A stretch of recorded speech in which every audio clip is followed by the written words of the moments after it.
नमस्कार दोस्तों, आपका स्वागत है भारत के एक ऐसे पवित्र और भावुक पर्व की यात्रा में जहां रेशम का एक धागा सिर्फ एक धागा नहीं होता बल्कि प्रेम, विश्वास और अटूट रिश्ते का प्रतीक बन जाता है। एक ऐसा धागा जो हर साल लाखों घरों में भाई बहन के रिश्तों को और भी मजबूत करता है। हम बात कर रहे हैं रक्षाबंधन की। लेकिन क्या आपने कभी सोचा है कि यह पर्व आखिर शुरू कैसे हुआ?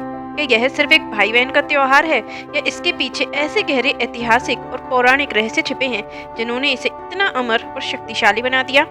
आज हम रक्षाबंधन की उत्पत्ति से जुड़ी उन 5 सबसे महत्वपूर्ण और अनसुनी कहानियों को जानेंगे जिन्होंने इस पर्व को सिर्फ एक परंपरा नहीं बल्कि धर्म, इतिहास और सामाजिक एकता का प्रतीक बना दिया। तैयार हो जाइए एक ऐसी अविस्मरणीय यात्रा के लिए जो न केवल आपके ज्ञान को बढ़ाएगी बल्कि भाई बहन के रिश्ते के प्रति आपके नजरिए को भी बदल देगी। तो चलिए सबसे पहले समझते हैं कि रक्षाबंधन का वास्तविक अर्थ क्या है। यह 2 शब्दों से मिलकर बना है। रक्षा जिसका अर्थ होता है सुरक्षा और बंधन जिसका अर्थ है बंधन या बंधन में बांधना। इसका सीधा मतलब है सुरक्षा का बंधन। यह पर्व इस बात का प्रतीक है कि बहन अपने भाई की लंबी उम्र, सुख और सफलता की कामना करती है और भाई जीवन भर उसकी रक्षा करने का वचन देता है। लेकिन यह सुरक्षा केवल शारीरिक नहीं होती। यह सुरक्षा भाई के नैतिक मूल्यों, उसकी ईमानदारी और उसके धर्म के प्रति भी होती है। और यह सिर्फ भाई बहन तक ही सीमित नहीं है। रक्षाबंधन हमें एक व्यापक रक्षा का संदेश देता है, जहाँ एक व्यक्ति दूसरे व्यक्ति की, एक समाज दूसरे समाज की और एक राष्ट्र दूसरे राष्ट्र की रक्षा का वचन लेता है। रक्षाबंधन की परंपरा 1 या 2 नहीं बल्कि कई युगों से चली आ रही है। आइए जानते हैं उन 5 कहानियों को जिन्होंने इस पर्व की नींव रखी। यह कथा रक्षाबंधन की सबसे प्रसिद्ध और भावुक कहानियों में से है। महाभारत में जब श्री कृष्ण शिशुपाल का वध कर रहे थे तो उनकी उंगली में चोट लग गई और खून बहने लगा। वहां मौजूद सभी लोग हक्के बक्के रह गए। तभी द्रौपदी ने बिना एक पल भी सोचे अपनी बहुमूल्य साड़ी का एक टुकड़ा फाड़ा और कृष्ण की उंगली पर बांध दिया। कृष्ण द्रौपदी के इस निस्वार्थ प्रेम और विश्वास से बहुत प्रभावित हुए। उन्होंने द्रौपदी को वचन दिया कि वह इस रक्षा सूत्र का हर पल मान रखेंगे और हर संकट में उनकी रक्षा करेंगे। इसी वचन का निर्वाह उन्होंने तब किया जब भरी सभा में दुशासन ने द्रौपदी का चीरहरण करने का प्रयास किया। कृष्ण ने अपनी दिव्य शक्ति से द्रौपदी की लाज बचाई और उनके चीर को अनंत बना दिया। यह कहानी भाई बहन के रिश्ते की नहीं बल्कि दोस्ती, विश्वास और दिए गए वचन के पालन की है, जिसने रक्षाबंधन को अमर बना दिया। रानी कर्णवती और हुमायूं, धार्मिक सद्भाव का प्रतीक। एक ऐसी ऐतिहासिक कथा है जो हमें धार्मिक सद्भाव और आपसी सम्मान का संदेश देती है। मध्ययुगीन काल में जब चित्तौड़ की रानी कर्णावती पर गुजरात के शासक बहादुर शाह ने हमला किया तो उन्हें अपनी सेना कमजोर लगी। उस समय रानी ने अपनी और अपने राज्य की रक्षा के लिए दिल्ली के मुगल बादशाह हुमायूं को एक राखी भेजी। उस समय हिंदू और मुस्लिम शासकों के बीच अक्सर युद्ध होते थे, लेकिन रानी कर्णावती ने हुमायूं को भाई मानकर राखी भेजी, जो उस समय के लिए एक असाधारण कदम था। हुमायूं ने जब वह राखी देखी तो वे बहुत भावुक हुए। उन्होंने तुरंत अपनी बहन की रक्षा के लिए अपनी सेना को चित्तौड़ भेज दिया। हालांकि उनकी सेना समय पर नहीं पहुंच पाई, लेकिन हुमायूं का यह कदम इतिहास में रक्षाबंधन के एक मजबूत प्रतीक के रूप में दर्ज हो गया। यह कहानी हमें सिखाती है कि भाई बहन का रिश्ता धर्म, जाति या किसी भी सामाजिक बंधन के ऊपर होता है। तीसरी कहानी भगवान इंद्र और इंद्राणी, पति पत्नी के रिश्ते की रक्षा। यह कथा हमें बताती है कि रक्षाबंधन का बंधन केवल भाई बहन तक ही सीमित नहीं था। प्राचीन वैदिक काल में जब देवताओं और असुरों के बीच युद्ध चल रहा था तो देवराज इंद्र असुरों से हारने लगे थे। वे बहुत निराश और चिंतित थे। उनकी यह दशा देखकर उनकी पत्नी इंद्राणी ने एक रेशम का पवित्र धागा, जिसे रक्षा सूत्र कहा जाता है, अपने मंत्रों से अभिमंत्रित किया। उन्होंने इस धागे को इंद्र की कलाई पर बांधा और उनसे कहा कि यह धागा उनकी रक्षा करेगा और उन्हें युद्ध में विजयी बनाएगा। इंद्राणी के विश्वास और उस रक्षा सूत्र की शक्ति से इंद्र में नया साहस और शक्ति का संचार हुआ। उन्होंने असुरों पर फिर से हमला किया और इस बार विजयी हुए। यह कहानी हमें सिखाती है कि रक्षाबंधन का बंधन पति पत्नी के बीच भी होता है, जहां दोनों एक दूसरे की रक्षा, सुख और सफलता के लिए प्रार्थना करते हैं। चौथी कहानी भगवान यम और यमी, मृत्यु पर विजय का पर्व। यह एक ऐसी कथा है जो हमें भाई बहन के प्रेम और मृत्यु पर विजय का संदेश देती है। पौराणिक कथाओं के अनुसार यमराज, मृत्यु के देवता की बहन यमी यानी यमुना नदी थी। यमराज अपनी बहन से बहुत प्यार करते थे, लेकिन अपने काम में व्यस्तता के कारण वे अक्सर अपनी बहन से मिलने नहीं जा पाते थे। एक दिन यम बहुत दुखी हुए और अपनी बहन यमी से मिलने के लिए बहुत आग्रह किया। यमराज उनसे मिलने गए तो यमी बहुत खुश हुई। उन्होंने अपने भाई का बहुत आदर सत्कार किया, उनकी आरती उतारी और उन्हें तरह तरह के पकवान खिलाए। यमी के प्रेम और सत्कार से प्रसन्न होकर यमराज ने उनसे एक वरदान मांगने को कहा।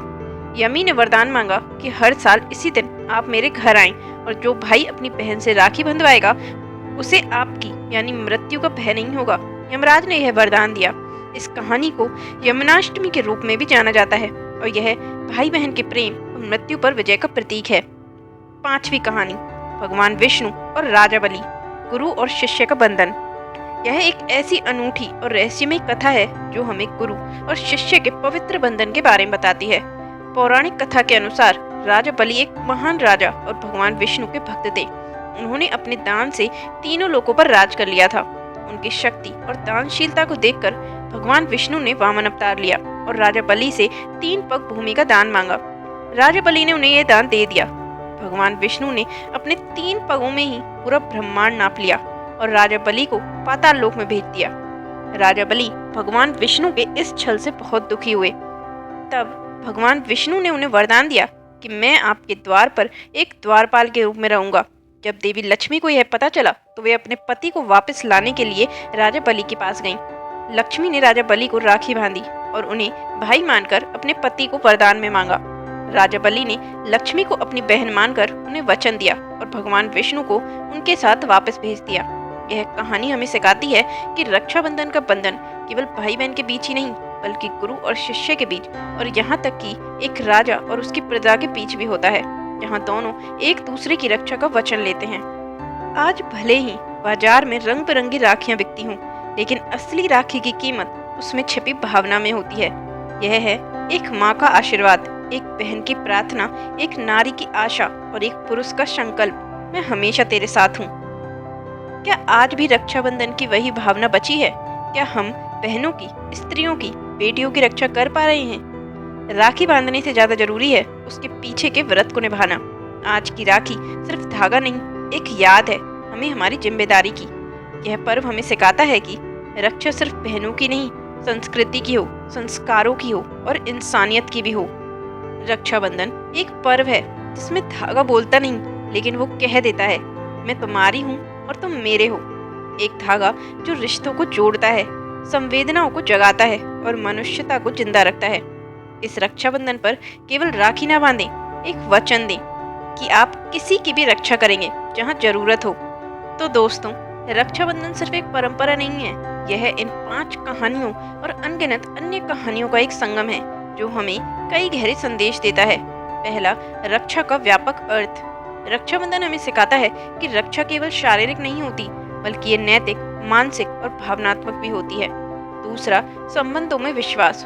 द्रौपदी और कर्णावती की कहानियां हमें सिखाती हैं कि विश्वास का धागा कितना मजबूत हो सकता है, यह किसी भी सामाजिक या धार्मिक सीमा से परे होता है। तीसरा, निस्वार्थ प्रेम। इंद्र और यमी की कहानियां हमें सिखाती हैं कि प्रेम निस्वार्थ होता है और यह भाई बहन, पति पत्नी या गुरु शिष्य किसी भी रिश्ते में हो सकता है। चौथा, संकट में साथ देना। रक्षाबंधन हमें सिखाता है कि सच्चा रिश्ता वही होता है जो संकट के समय साथ दे और एक दूसरे की ढाल बने।